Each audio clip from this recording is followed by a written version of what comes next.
Okay, now David, what we're going to do here is I'm going to just have the lead titles rolling, and the opening shot in the film, I'm going to be putting some stuff in the trunk as though going to shoot my shots of the band at Mildenhall. Okay. And you're going to grab a hold of the fade button over here and fade it in. Right.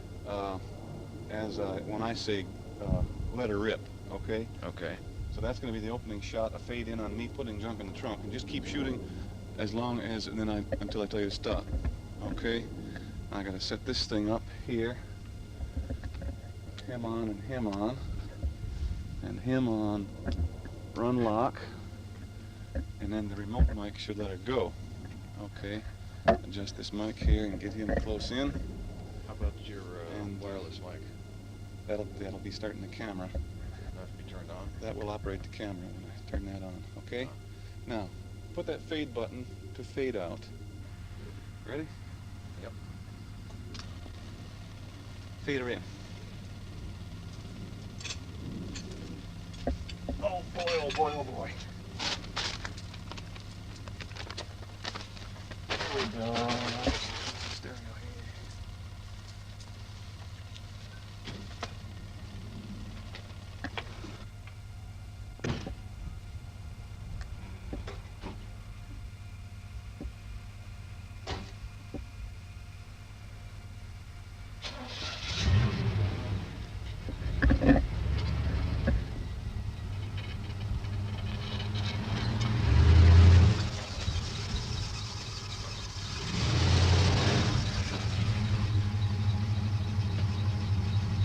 There. I'm Gary Eckmeyer, and I just got all my stereo equipment loaded in the trunk of this thing, and I'm going to go down to Mildenhall to the Top 4 Club, where they're going to let me shoot a band performing right in the Top 4 Club with my stereo equipment and cinemascope. So here we go.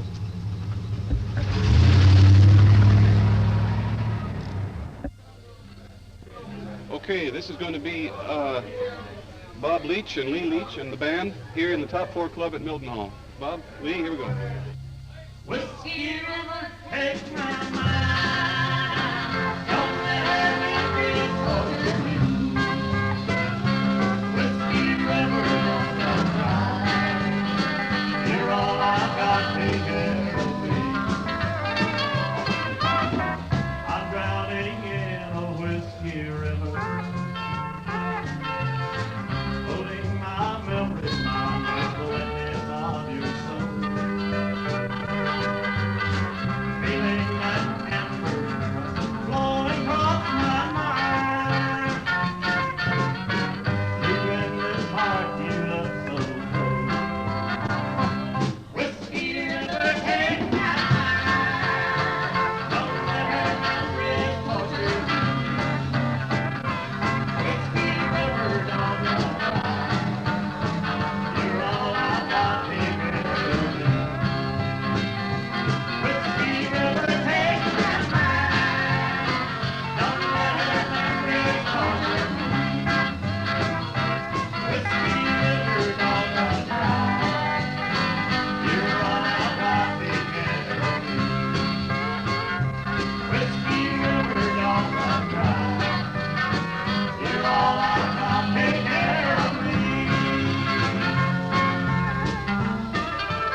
Hello everyone.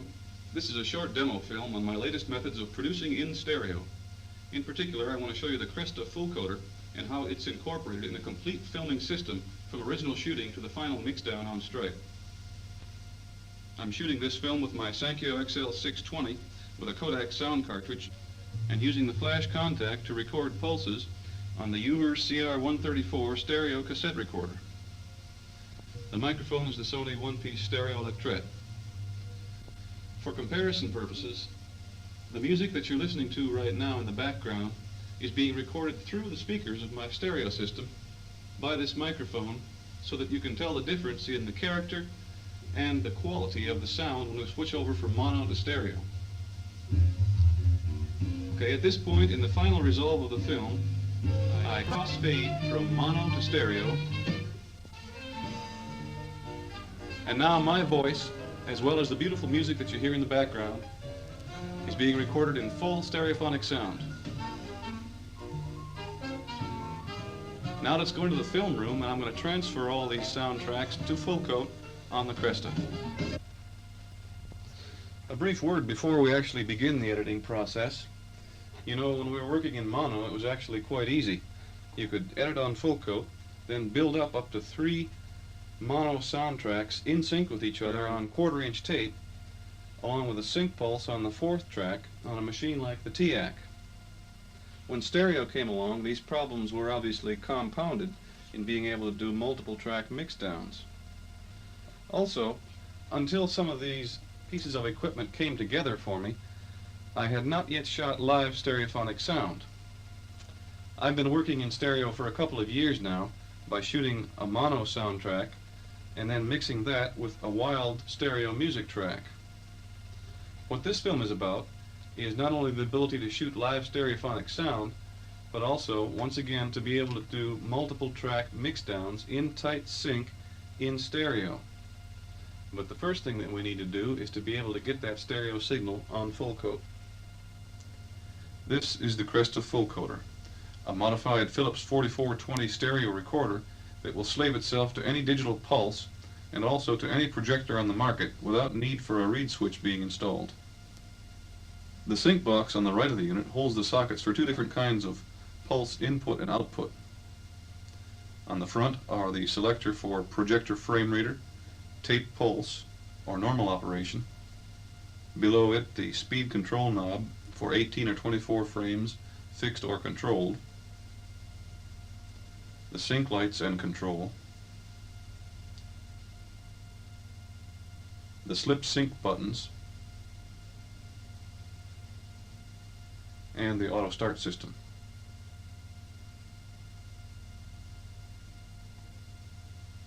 To transfer the cassette tracks to full coat, the sound cable and sync cable are connected to the ewer, and the sync cable is inserted into the tape pulse in socket of the sync box. After establishing levels and equalization, the record, pause, and play buttons are engaged on the full coater. The pause button engages the remote operation so that the sync pulse on the cassette can auto start and stop the full coater.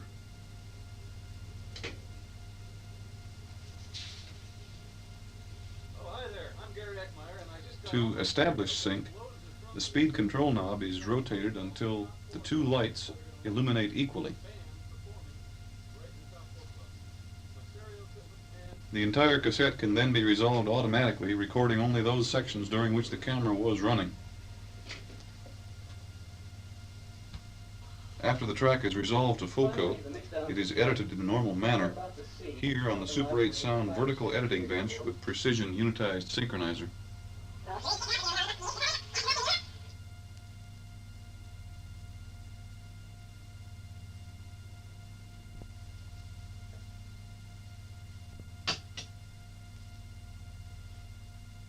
This track can now be transferred to 1/4-inch tape along with a generated pulse on a machine like the TAC 2340 Simulsync, an extremely useful adjunct to any film system. One additional track is available for another mono track, perhaps a narration or effects. The TAC is a 4-channel model that is capable of recording each channel independently of the others. The Simulsync function switches the record head to playback mode for any desired channel, so that previously recorded tracks can be monitored in sync with an incoming signal. In this application, it will be used for the auto start function of the full coater during track transfer, after a sync pulse has been recorded on track 4. I'm going to record the sync pulse on the 1/4-inch tape by means of the Elmo GS1200 projector, the 3rd essential link in my new stereo sync sound editing system. The Elmo is unique among Super 8 projectors because of the sync circuitry that's built into it. This circuitry is very similar to the Cresta's in that it has the same auto start and stop functions, and it can put out a pulse as well as slave its own speed to any incoming pulse. This is the Cresta GS interface unit, which provides pulse output from the projector as well as input to it. It plugs directly into the GS1200 and derives its current from the projector. The projector is switched to pulse record, and a sync cable connected between the interface and the tape recorder. I'm now going to line up the start mark on the little screen by means of the still control on the GS1200 here.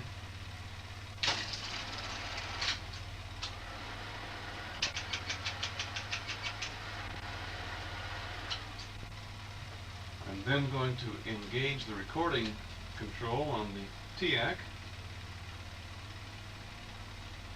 start the tape movement, and then start the projector. And on the first pass through, I'm doing nothing more than recording the pulse track on the 1/4-inch tape. Pulse is recorded on track 4 at approximately -20 VU.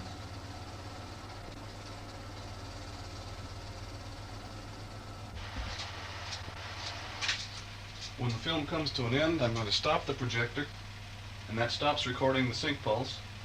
Stop the tape recorder. I now have a recorded sync pulse on 1/4-inch tape, the exact length of this particular film. When I do the resolve of the sound that I've just edited, the stereo soundtrack from full coat onto 1/4-inch tape, I'm going to use this pulse train off of the simulsync head of the TAC in order to auto start the projector so that I can figure out the startup lag between all the various devices. Also, while there's still single system sound on the original film that was recorded at the same time as the sync sound in stereo, I can use that sound to compare sync between all of the machines and find the exact startup lag of the full coder between the full coder and the projector. In my particular setup, I've found that the full coder needs to be advanced 5 frames from dead sync compared to the projector. To start and slave the Cresta and the Elmo to the pulse, a cable is run from track 4 out on the tape recorder to tape pulse in on the sync box. Another cable runs from reference pulse out to the high level in on the GS interface. The projector is switched to electronic self-sync. The pause and play buttons on the Cresta are engaged, and all the horses are returned to the starting gate.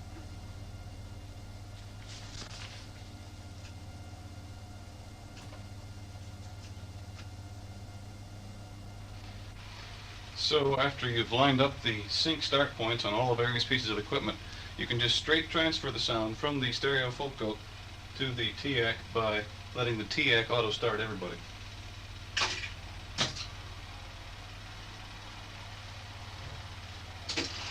Alright, now in the final film what we're going to have is some shots like this of all the various pieces of equipment and how they work together. You can also watch the picture as the resolve goes on, just to make sure one last time that everything is in sync. The Cresta sync box on the full coder. After the live sound is transferred, the film music is recorded on full coat with the speed control set at 18 frames per second fixed.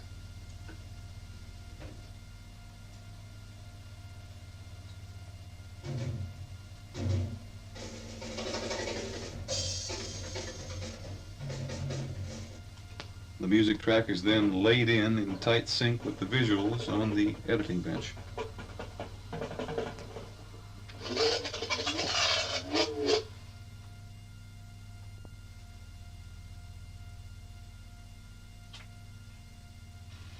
The music track is rethreaded on the full coder,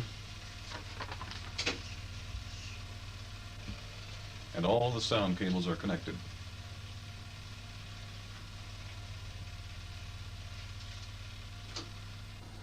Finally, the mix down to stripe. What you are about to see, something that I've been waiting for 5 or 6 years for, is a dream come true for amateur filmmakers, thanks to the innovative ideas and the creative thought and careful planning, just plain hard work of the people from Cresta, not to mention the people from Elmo for giving us the GS1200. The projector forward button is engaged. The TAC is started. When the first pulse crosses the playback head,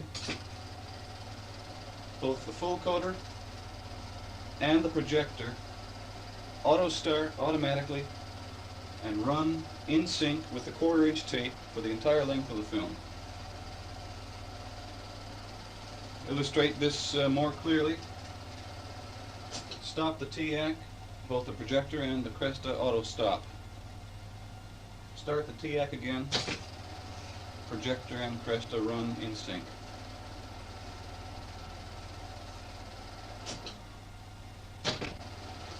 This then is the key to being able to do multiple track mixes in stereo.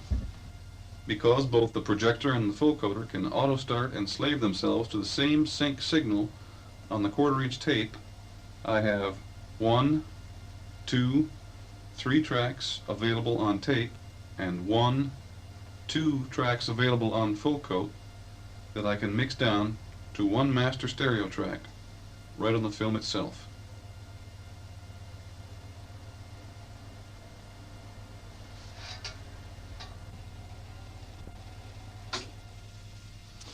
This equipment's not available for peanuts, but it doesn't cost all that much either. I've made this film to show you the exciting possibilities of shooting live stereophonic sound and doing a stereo mixdown on equipment like the Cresta full coder and the Elmo GS1200. It really adds to your widescreen presentation, and it's easy if you know what equipment is available and how to use it. Thank you.